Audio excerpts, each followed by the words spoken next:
Hi guys, welcome to my channel sisters কিচেনে। সামনেই চলে আসছে হ্যালোউইন। হ্যালোউইন তো কি হয়েছে, হ্যালোউইন আমাদের কিছুই নয়, আমাদের আসলে হচ্ছে ভূত চতুর্দশী। কিন্তু তাও কি বলুন তো, হ্যালোউইন আর ভূত চতুর্দশী দুটোতেই তৈরি হয় একটা কুমড়োর আইটেম। তো এই টাইমটা কুমড়োটা খুব স্পেশাল আইটেম হয়, তো ড্রিঙ্কস বলো বা অন্য কিছু বলো সবেতেই পাওয়া যায়।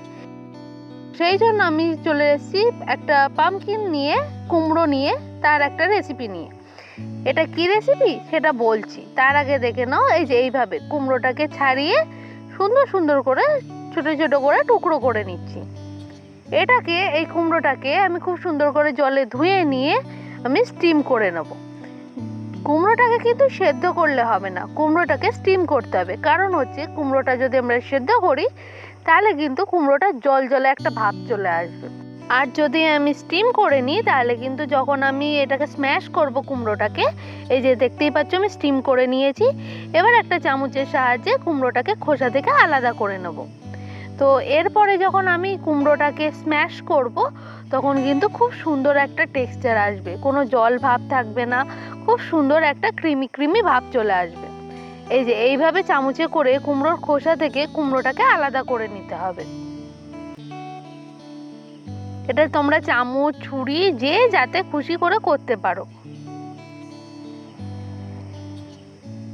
কিন্তু হ্যাঁ অবশ্যই কুমড়োর খোসা কিন্তু থাকলে হবে না। এবার চামচের উল্টো দিক দিয়ে এইভাবে খুব সুন্দর করে আমি কুমড়োটাকে স্ম্যাশ করে নেব। তোমরা যদি বেশি পরিমাণে বানাও বা তোমাদের যদি ইচ্ছে হয় অবশ্যই তোমরা কিন্তু মিক্সার গ্রাইন্ডারে দিয়ে একদম একটা স্মুথ পেস্ট বানিয়ে নিতে পারো। খুব সুন্দর করে আমি এখানে কুমড়োটাকে স্ম্যাশ করে নেব যাতে কোনো রকমের দানা দানা ভাব না থাকে। এবার যে পরিমাণে কুমড়োটা আমি নিয়েছিলাম তার কিছুটা পরিমাণ এরকম আলাদা আলাদা করে দিচ্ছি দুটো ভাগে। এবার কিছুটা পরিমাণ কুমড়ো নিয়ে তাতে দিয়ে দিচ্ছি আজকে আমাদের special and secret ingredient. Secret অবশ্য নয়, আমি বলেই দিচ্ছি এটা কি জিনিস। এটা হচ্ছে ক্রিম চিজ। এটাকে তোমরা খুব সহজেই বাড়িতেও বানাতে পারো এবং কিনতেও পারো।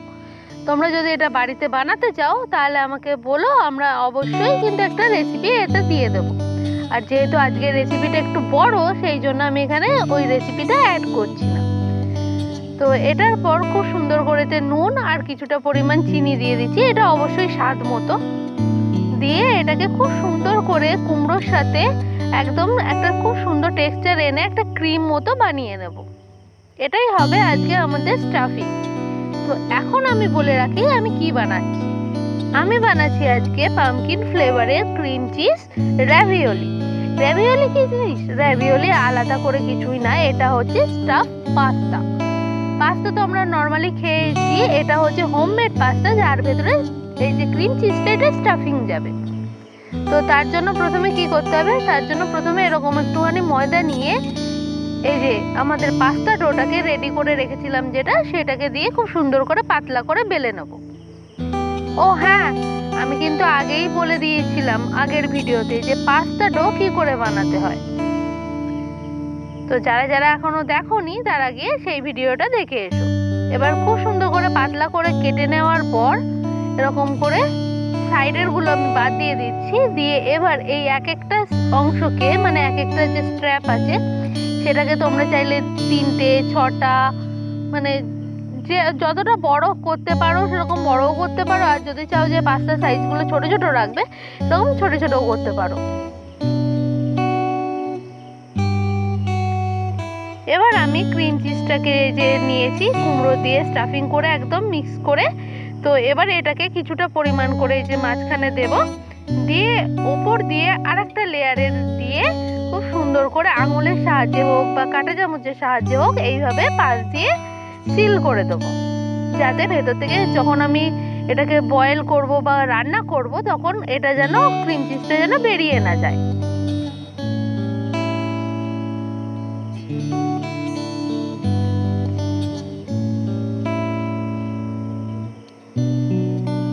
এই যে আমাদের র্যাভিওলি কিন্তু রেডি হয়ে গেছে। এবার একটা প্যান নিয়ে তাতে কিছুটা পরিমাণ বাটার দিয়ে দিচ্ছি। হ্যাঁ জানি আমি ছুরি দিয়ে করছি, কারণ হচ্ছে চামচ দিয়ে চেষ্টা করেছিলাম বাটারটা বেরোচ্ছিল না, তো সেই জন্য ছুরি ব্যবহার করছি, কিছু মনে করো না। এক্ষেত্রে কিন্তু আমি একদম আঁচটাকে একদম অল্প করে দিয়েছিলাম যাতে বাটাটা পুড়ে না যায়। বাটাটা মেল্ট হয়ে যাওয়ার পর এতে দিয়ে দিচ্ছি কিছুটা রসুনের কুচি। যারা রসুন খেতে ভালোবাসো না তারা কিন্তু রসুনটা স্কিপ করে যেতে পারো। রসুনটা ভাজা ভাজা হয়ে গেলে তাতে দিয়ে দিয়েছি 1 চামচ মতো ময়দা। ময়দাটা একটু নাড়াচাড়া করে নিয়ে যখন দেখবো একটু কালার এসে যাচ্ছে ব্রাউন ব্রাউন, তখন কিন্তু আমি এর মধ্যে পরিমাণ মতো দুধ অ্যাড করে যাব। আমি কিন্তু এখানে পুরো 100 ml দুধ নিয়েছি। আমি এখানে 100 ml দুধটা এই জন্যই নিয়েছি কারণ এটা আমার পরিমাণ মতো কিন্তু একদম ঠিকঠাক। তোমরা যদি র্যাভিওলির পরিমাণ বাড়াতে চাও বা কমাতে চাও সেক্ষেত্রে কিন্তু দুধের পরিমাণটাও কম বেশি হবে। তো সব দুধটা আমি একবারে দিইনি, আমি কিছুটা কিছুটা পরিমাণ করে এরকম অল্প অল্প করে দিয়ে নিয়েছি যাতে টেক্সচারটা খুব ভালো আসে। আর অল্প কিছু মাত্রায় আমি একটুখানি জল অ্যাড করেছি। এরপরে এর মধ্যে দিয়ে অ্যাড করে দেবো পালং শাক আর কুমড়োর পেস্ট, যেটা আমরা আগে আলাদা করে রেখেছিলাম। পালং শাকটা এই কারণেই দিলাম, এটার টেস্টটা খুব সুন্দর আসে। আর পালং শাক এই শীতকালের মধ্যে কিন্তু খুব সহজেই তোমরা পেয়ে যাবে। আর পালং শাকটা কিন্তু একদম অন্য কোনো শাকের মতো আটকে থাকে না বা শক্ত হয়ে থাকে না, এটা কিন্তু খুব সুন্দর একটা স্মুথ পেস্ট মতো হয়ে যায়। আর এরপরে দিয়ে দিচ্ছি নুন আর চিনি, এটাও কিন্তু পরিমাণ মতো। আর দিয়ে দিচ্ছি কিছুটা চিলি ফ্লেক্স। এই চিলি ফ্লেক্সটাও কিন্তু আমারই বাড়িতে বানানো। এরপরে একে একে যে র্যাভিওলিগুলো আমি রেডি করে রেখেছিলাম তার মধ্যে অল্প কিছু র্যাভিওলি দিয়ে আমি এখানে এটা করে নিচ্ছি।